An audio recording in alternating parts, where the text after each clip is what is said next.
Real estate investors often leave a lot of money on the table when it comes to making money off of their leads. When a homeowner does not want to sell their home at a discounted price, there are still ways to make money with minimal extra effort. In today's video, I am going to teach you one of those ways to create passive income from your dead real estate leads. And if you are new to the channel, my name is Justin Yaron. I'm a real estate investor and entrepreneur here in Las Vegas. I've made hundreds of videos teaching people about real estate, money, and self-development. And the goal of this channel is to help you grow your money and your mindset. Also, if you do not already, follow me on Instagram at Justin Yaron. First of all, I want to explain what passive income is. If you clicked on this video, you are likely familiar with the term, but you might not fully understand what it is. Passive income is the idea of making money without doing anything at all, which means that money would come to you passively without any effort. When people are talking about passive income, usually they're talking about things like rental properties or stocks where they can just invest their money in one place and their money just works for them and makes them more money. That's the idea of passive income. I know a lot of new real estate investors who are going for that passive income right away. And in my opinion, in most cases, I think that's the wrong route. I personally believe that you should focus on your active income first, which is essentially the income that you work to get. Once you have developed the skills to make a lot of money through active income, that's when I suggest you start to think about moving the money that you make into passive income. But if you just shoot for the passive income right away and you don't have a good source of active income, then every time you invest your money into some type of passive income, you're out of money. For example, I fell into this trap when I was just getting started into real estate. Even though my active income these days come from my house flips and my wholesale deals, I bought my very first deal as a rental. And I did this because I was seeking that passive income very early on, but I didn't have a very high-paying job. So when I bought that first rental, I took $35,000 of my own money in my own bank account, and I used it towards the down payment, the closing costs, and the repair costs for the home.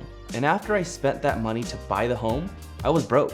I basically had no more money left, and based off my job at the time, it would take me about a year to recoup all that money. So back then, I definitely wish that I worked on my active income first to develop the skills needed to make a lot of money at all times. And the other thing about passive income is that nothing is truly passive. And sure, I guess you can argue that you can put your money into a stock that pays very high dividends and that you get passive income for the rest of your life in very little small chunks. I get it. But even then, it's not truly passive. You still have to do your research and choose the stock, and then you likely are going to be monitoring the stock over time. Even rental properties are not fully passive. I thought they were when I first got into the business, but then I got my first rental and I realized that I had to make some repairs every so often, and so it was never truly passive. It was what I like to call passive-ish, kind of passive. And I wanted to tell you a story of how I turned my dead leads into passive-ish income. If you do not already know me, you might not know that I'm a licensed real estate agent.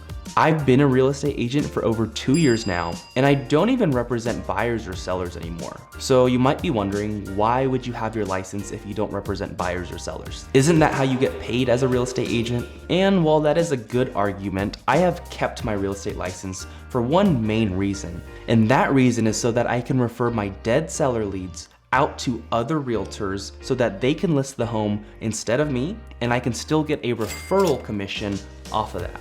These are called realtor referrals, specifically listing referrals. So if you're a realtor, just by referring a listing to another realtor so that they list the home and they get their main commission, you can get a percentage of their commission, and that's how you get paid as a referral.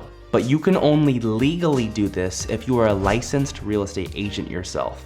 And I'm telling you, these referral commissions can make a very big difference. It is a great way to make money on your dead leads. Just recently, I had a month where I made $10,000 from these realtor referrals. And it was as passive gets. And I found these sellers from my cold call marketing. Of that $10,000, there were 3 different referrals. One was a $6,000 referral, one was a $3,000 one, and one was a $1,000 referral. And I honestly did not do that much work myself to get paid that. Here is what I personally did to make that $10,000 in a month of referral income. For each of those 3 homeowners, I got on a call with each of them individually, and after speaking to them, I figured out that they weren't ready to sell their home at a discount, nor did they have a need to do so. But they still wanted to sell their home, and they preferred to use a realtor. And instead of backing away from them like an ordinary investor might have done, I simply connected that seller with another realtor. So as I am on the phone with the seller, I just let them know that I'm going to connect them with a realtor to help them list their home. And each of these sellers were extremely grateful and happy that I had a good referral for them. So I had one phone call with each seller, and then I sent one text to each realtor I referred. I pretty much just texted each realtor, hey, can you take another listing lead? I'd like to refer one to you. And once I got the yes from that realtor, I simply sent them the information for that homeowner. So to put it a different way, it took me 3 very short phone calls and 3 texts in order to make $10,000 in a month. And I would say that I spent about 30 minutes total in order to get the $10,000 of referral fees, which is insane. What I am trying to tell you is that those 3 phone calls and those 3 texts, those are $20,000 per hour tasks. When you do the math as far as time I spent versus how much money I got, it's a $20,000 hour task. So if I did not already have your attention before, I hope I do now. If you want to monetize your dead leads using realtor referrals, there are really only 2 things you need to do. Step number 1 is to get your real estate license if you do not already have one. You might have heard online or from other investors that some people don't think that real estate investors should have their license. I disagree.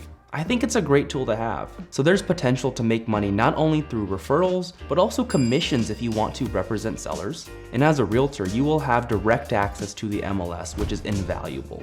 The main downside, I would say, to getting your license is exactly that, getting your license. It takes time and energy and commitment and a lot of effort to get your license. You have to take a few courses, which takes up time and cost you money. You have to study for the exam, which might also cost money and time for sure. And you have to pass the exam, which also costs time and money. So if you plan to get your license, it's an actual commitment. But honestly, once you have it, I don't see any real downside to having your license. And the second thing you need to do is to find a good realtor you can depend on to refer out your listing referrals. You need a realtor you can trust to actually close the referral and get the home sold. So if you need a realtor that you plan to refer out listings to, don't just go for your friend if they're a realtor. I want you to find a top performing realtor, someone you can trust to follow up with that referral until that home gets sold. Once you have your license and once you have a good realtor that you can depend on, I want you to do this. For every potential seller that you speak to, if you ever get one that does not want to sell their home at a discounted price, then start thinking of the realtor pitch. Of course, you might also want to pitch a creative financing option,